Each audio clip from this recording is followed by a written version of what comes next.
The Mysterious Benedict Society by Trenton Lee Stewart. Illustrated by Carson Ellis. Read to you by Mr. Perez. A chess lesson. Reynie woke up before dawn, shivering and drenched in sweat. For the second night in a row, he had dreamed an awful thing. This time, while his friends cried for help from somewhere far away, so far away they sounded like whining mosquitoes, Reynie had been sitting in the Whisperer, incredibly happy and content, grinning in triumph. Why triumph? He tried to remember. He was grinning because... Reynie shuddered, remembering he had decided to join Mr. Curtin. Reynie rubbed his temples. Just a dream, he told himself, though reality wasn't much better.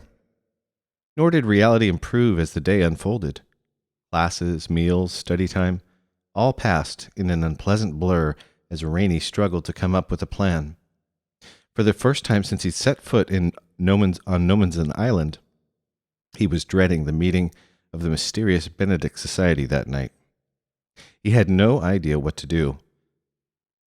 The others were looking to him as a leader, and he could only look back at them as a failure. When the lights finally went out and the girls joined them, Reynie was cringing even before Kate asked her question. "Okay, Reynie, what's the plan?" Reynie shook his head. "I don't have one. I'm sorry, I tried, but my brain just goes round and round. All I can think is that we need to disable the Whisperer, but..." "That's a great plan," Kate said, excited. "How do we do it?" "That's what I mean," Reynie said with a shrug. "I don't see how we can. The computers are below the whispering gallery, tucked away beneath 2 feet of metal and stone. There's no way." "Mr. Curtin told you that," Kate pointed out. "Are you sure he was telling the truth? You were blindfolded on your way up there, remember? How do you know the computers aren't sitting out in the open, and you just couldn't see them?" Reynie was surprised. This hadn't occurred to him. "It's a good question." He considered a moment, but no. As much as he emphasized security, "I'm inclined to think he's telling the truth." "Wouldn't you say, Sticky?" "I'm afraid so," Sticky said. "But Mr. Curtin needs some way to get to those computers," Kate pressed. "To work on them and modify them and all that. Don't you think?"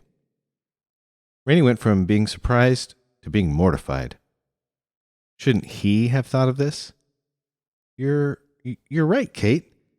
He must have some way of getting to them. Which means we all might be able to get to them, too.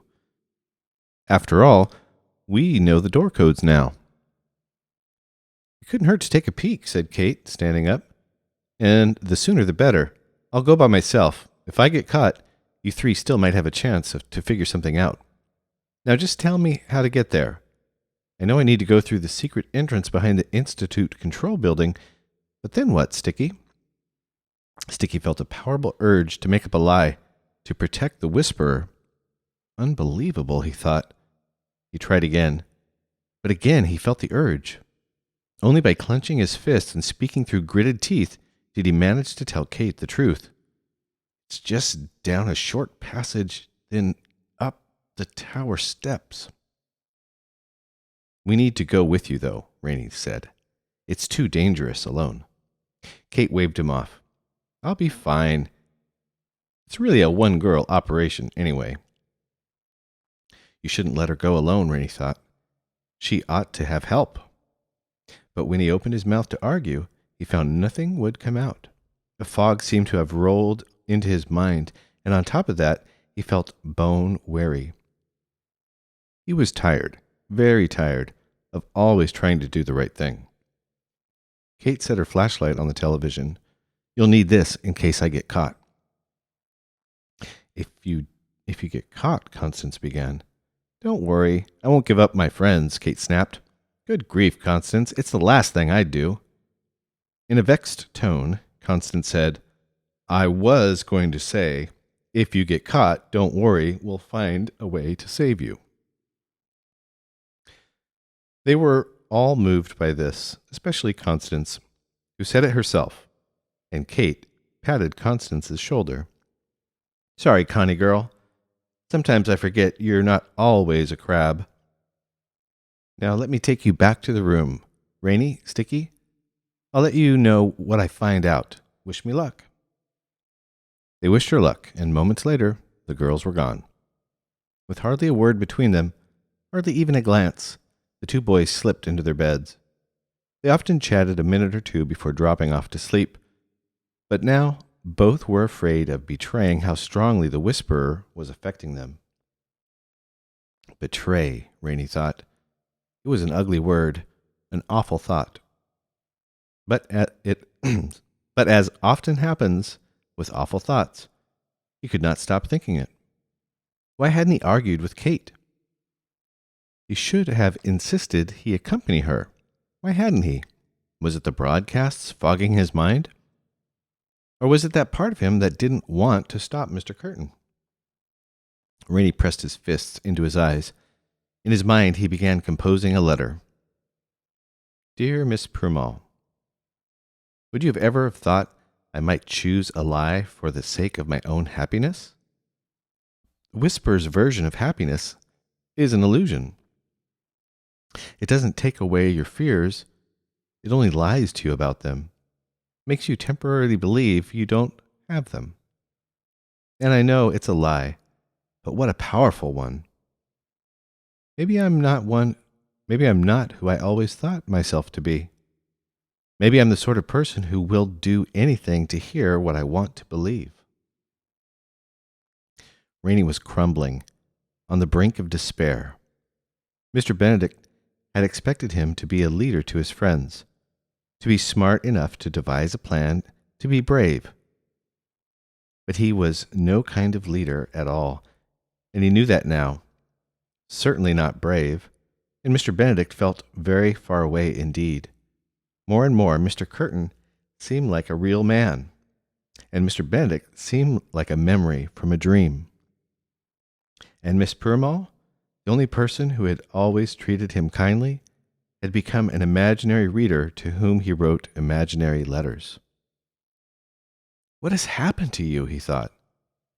He'd never expected doing the right thing to be so hard, but it was. Too hard for him, anyway. He was the wrong person for the task, the wrong person in the wrong place. Reynie squeezed his eyes shut, trying not to cry. But that only made him see the whisperer all the more clearly. How was he supposed to resist the whisperer when it was the one thing that offered relief? What he needed was help. Some encouragement, some guidance, anything to bolster his resolve. The others all looked to him. Who was he supposed to look to? It had to be Mr. Benedict, Reynie thought. If Mr. Benedict couldn't help him, then he was beyond help. Reynie climbed down and went to the window. He gazed out into the dark night. Kate was off somewhere risking her neck. Sticky was murmuring in his sleep, having troubled dreams. And Constance's dreams could be no less troubled. She had more to worry about than anyone. Reynie would send one message only. He had never been superstitious, but he decided now that if he received no response to help him, he would give up. Just give up and take an easier path. He wouldn't have to try to be some kind of hero. He wouldn't have to fail. And soon it would be too late to matter. There would be nothing he could do. No point in trying. It would be out of his hands. Just thinking about it was so enticing, Reynie almost didn't send the message. But then, squeezing his lips tight in determination, he signaled the words before he could change his mind. Whisper too strong. Please advise. Reynie waited at the window, his heart hammering. He felt his entire future, indeed his entire character, depended upon the next few moments. Send me something, he thought. Please, just send me anything. He waited. Minutes crawled by. Why must they take so long? Perhaps they had nothing to offer him. Perhaps they were racking their brains for anything to say other than, "Good luck." Perhaps they weren't even watching.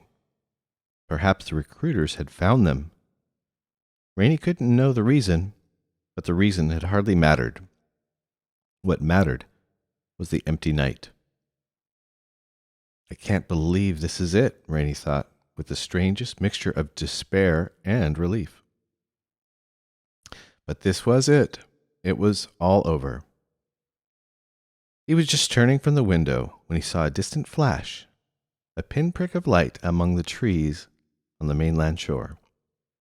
Someone at last was signaling a response. Reynie heard his pulse pounding in his ears. He held his breath until the message was completed. Remember the white night. Reynie let out his breath, a long, slow release.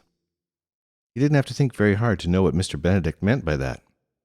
Though it seemed so long ago, he well remembered the conversation about the chess problem. The white knight had made a move, changed its mind, then started over. And do you believe this was a good move? Mr. Benedict had asked. No, sir, said Reynie. Why, then, do you think he made it? And Reynie had replied, perhaps because he doubted himself. Reynie stared out the window for a long time. Then he put down the flashlight and climbed back into bed. His heartbeat had steadied. His shoulders relaxed. In his mind, he took out the letter he had just written to Miss Purmall, crumpled it up, and threw it away. He would write another. And that's going to lead us up to our next chapter called The Mouse in the Culvert. As always, I hope you are enjoying the stories.